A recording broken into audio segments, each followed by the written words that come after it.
What is up, boys and girls? It is your favorite person in the world, your boy Mad Cow, coming at you with not only a new video, but a brand new channel. Insider Gaming, baby. Now I know what you're all wondering. What is it? How is this different from all the other channels out there here for video games? To which I say, please sit down, please shut up, and let me educate you. For this channel, I'm trying something a little new. I'm creating videos to allow for people to get a more in-depth insider, air quotes, looking at some of the content in the games they love and also hate, depending on your personality and tastes. For the first set of videos, I'll be running through some of the weapons in the newest Call of Duty installment, Modern Warfare. I will be dissecting some of the history surrounding the weapon's real-world counterparts, as well as diving into some of the more enjoyable components surrounding the gun in-game, with a final conclusive overall ranking of the weapon at the end of the video. With all that being said, I want to welcome you to my channel and dive right into some juicy content. So, I figured the best way to start would be to dive into the infamous M4A1, or as I like to call it, the laser of nightmares. It seems like 95% of the time when I get killed in Call of Duty, it is by some punk-ass sweat machine rocking all ADS attachments and the gold camo he has had unlocked since the second week of owning the game. But we'll get into that later in this video. First, I want to go ahead and show you the setup I used for my M4A1 class in Modern Warfare, and the class that I used in this video. So, we'll go down to the M4, and I've got a pre-made class here. And what I use is the monolithic suppressor, the Corvus Customs marksman barrel, Ranger foregrip as my underbarrel, and then rear grip stipple grip tape. And for the stock, I actually ended up changing this. I went with the no stock option instead of the forged tack custom. Then for my sidearm, I went ahead and I did the 50 cal or the Desert Eagle. For perks, I did EOD to avoid those pesky claymores, and then Ghost for the UAVs, and Tracker to be a whore. Lethal frag grenade, and tactical stem.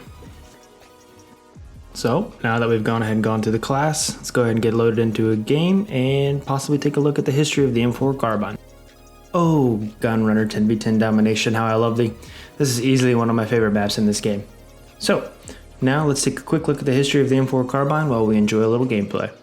So the M4 carbine is a variant of the OG M16A2 assault rifle, which was introduced back in 1983 with full adoption by the Marines and Army in 1986. There had been other variants and versions of this weapon leading up to the M16A2, however those had fallen a little short. Older variants and earlier versions of this weapon were used as far back as the 1950s as the hunt for the perfect all-around weapon for the US military had began. But the vast majority of the earlier versions had a number of issues with jamming and accuracy.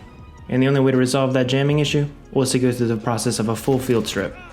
Needless to say, field stripping your weapon while being shot at is not the ideal operation for a jam.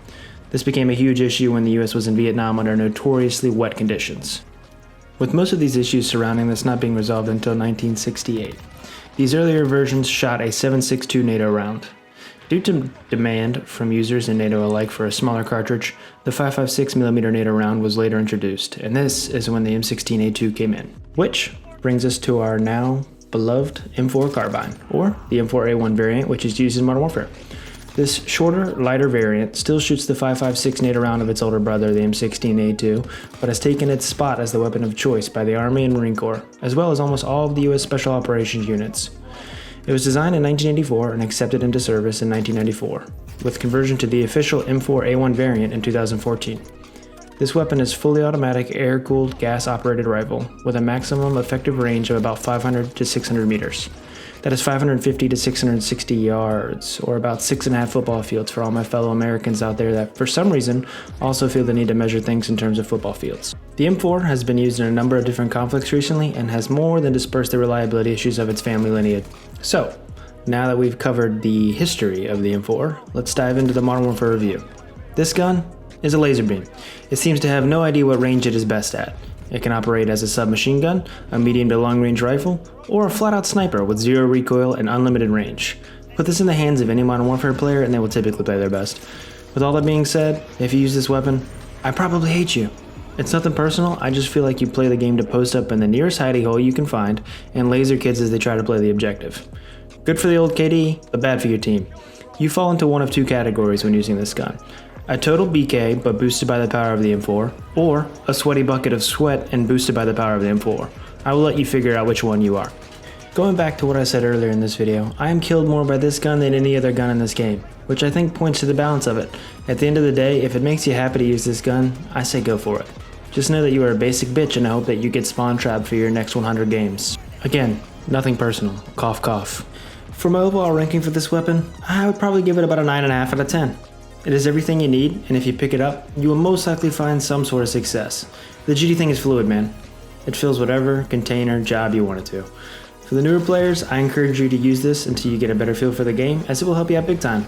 For older players that still use this weapon, dude, come on. I encourage you to branch out a little and maybe try something different. Vanilla is good and all, but have you ever been to a Ben & Jerry's? The only reason I'm not giving this weapon a 10 out of 10 is because of the people that use it. You guys have kind of ruined it for me. But, again, nothing personal. Anyways, I appreciate you guys staying to the end of the video. I hope you got an informative history lesson and some insight into the M4A1 in Call of Duty Modern Warfare. If you like this video and would like to see some more, go ahead and throw me a like. I will be trying to come out with about one video a week until we get through all the original weapons of Call of Duty. If there's a weapon you would like to see reviewed, or if there's another game you'd like me to do this style of video with, please comment below. Thanks guys, and stay frosty.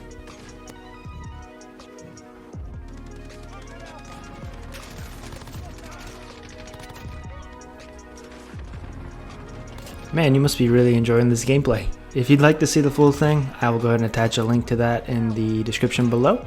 And the final score should be popping up here in a little bit, and that'll give you an idea what you're being in store for. Thanks again, guys.